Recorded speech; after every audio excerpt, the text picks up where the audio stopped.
I just want to give a quick reaction video on the Democratic debates, the first night of debates.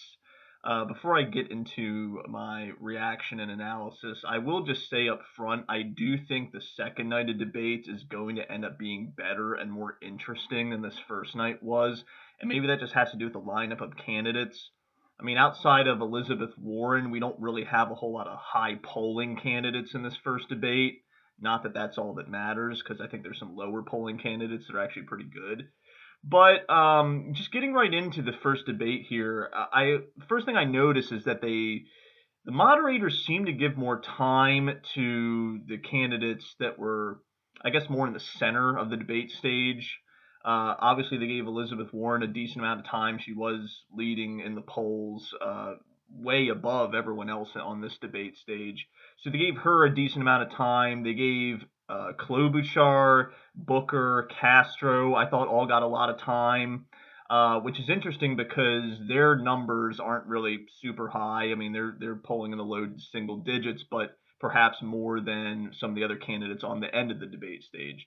But I did want to just point out that I did feel that there wasn't an even distribution of time for the candidates. I do think that the moderators favored those that were in the center that had slightly higher polling numbers. One thing that stuck out to me is there's two candidates that had a limited amount of time in this debate that I thought did very well given the amount of time that they had and the amount of questions they got. The first is New York Mayor Bill DeBlasio, who I wasn't really expecting him to come out and have a strong showing, especially since he's not someone that's all that well known, to be honest.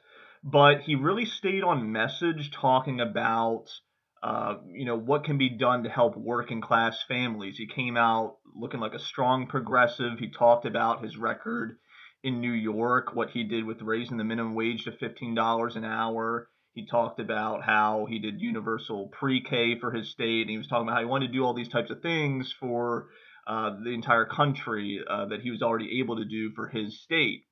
So I felt that he really honed in on that message of helping out working families. He also, another thing that was notable is he said that instead of demonizing immigrants or telling Americans that immigrants are the cause of their problems and why they're not doing so well, he said we need to get away from that narrative and just let people know that it's really more about the corporations that are really affecting them. All the corporations that aren't paying tax, that are taking advantage of their workers. And so I thought that was an interesting point that he made as well. So again, that's one of the candidates that I felt, got very little in the way of questions, and he kind of had to butt in to try to get more debate time. But he did really well with when he was given time of staying on that message. I think that will resonate with some voters, and perhaps his poll numbers will go higher after this debate. The other candidate that I felt did really well with a limited amount of time was Tulsi Gabbard, and she was probably my preferred candidate out of everyone that was on this debate stage. She came out with a strong anti-war message, which is very predictable because that's kind of her wheelhouse. I thought it was really interesting how she had an exchange with Congressman Tim Ryan, where she was really hammering him over the head for his response to one of the questions on foreign policy, and she was making the point that we need to get the troops out of Afghanistan, out of the Middle East, that we need to stop having the regime change wars. And so she got into a bit of an argument with Tim Ryan over that, who came off as a little more of a hawkish responder to those questions. So those were two candidates that I felt did really well with the limited time they were given. I think that the candidate that was given limited time that didn't do very well was John Delaney, congressman from Maryland. Out of all the candidates on the stage, I think he came off looking as the most centrist. He tried to say that healthcare is one of his big things, but he didn't really have a great answer on healthcare.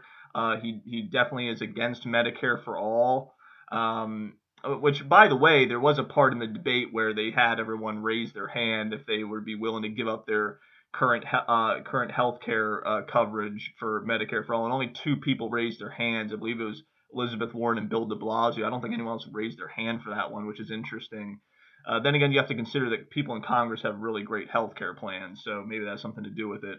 But I think that overall, you look at this debate, and like I said, I think the second presidential debate, Democratic primary debate, is going to be a lot more memorable, a lot more interesting. But this was an interesting start, and we got to see what some of the candidates were doing. Another thing that stuck out from this first debate, there was a couple different candidates that were actually speaking Spanish and then speaking English afterwards, which I thought was interesting. I didn't realize that they would be given the time to be able to do that. But Beto O'Rourke was the first one to do that, and then I was just kind of going like, is he really like speaking Spanish right now? And it seemed like the moderators allowed them to like extend their responses so that they could like speak in something in Spanish and then speak in English, which is interesting because usually they only give them a certain number of seconds, and I guess they just expect them to speak in English. But I felt like when the candidates did that, they gave them extra time, so that was kind of interesting to see. But overall, I think, outside the two candidates I mentioned, I think did well with limited time. I think Cory Booker actually came off pretty strong in this debate, and as well he should have, given the amount of time he was given to talk. He put out a lot of strong responses. But yeah, I mean, like I said, it was an interesting debate, but I think we're going to see a lot more fireworks going off in the second night of presidential debates, given who's going to be on the stage. I mean, you're talking about Bernie Sanders being in that one, Joe Biden being in that one. One of my preferred candidates, Andrew Yang, is going to be on that one, although he is one of the lower polling candidates. We'll see if he can make some headway and improve his polling numbers after that debate. But, also Pete Buttigieg, Kamala Harris. There's a lot of big names in the second debate, whereas in the first debate, the only real big name was Elizabeth Warren. I mean, there's a lot of people familiar with Cory Booker as well, but overall, the people in the first debate are lesser known, and it's just going to be interesting to see if the polling numbers change after the first debate, and if so, who gets a bump. I think most likely to get a bump would be Gabbard or Bill DeBlasio, just because they're polling low and they have nowhere to go but up, and I think they did well at the time they had. But outside of that, I don't expect the poll numbers to change a whole lot after that first debate for the candidates, but we'll see. We'll see what happens. But I hope to make a response on the second debate as well, my reaction to that one. So stay tuned for that, and have a good night, everybody.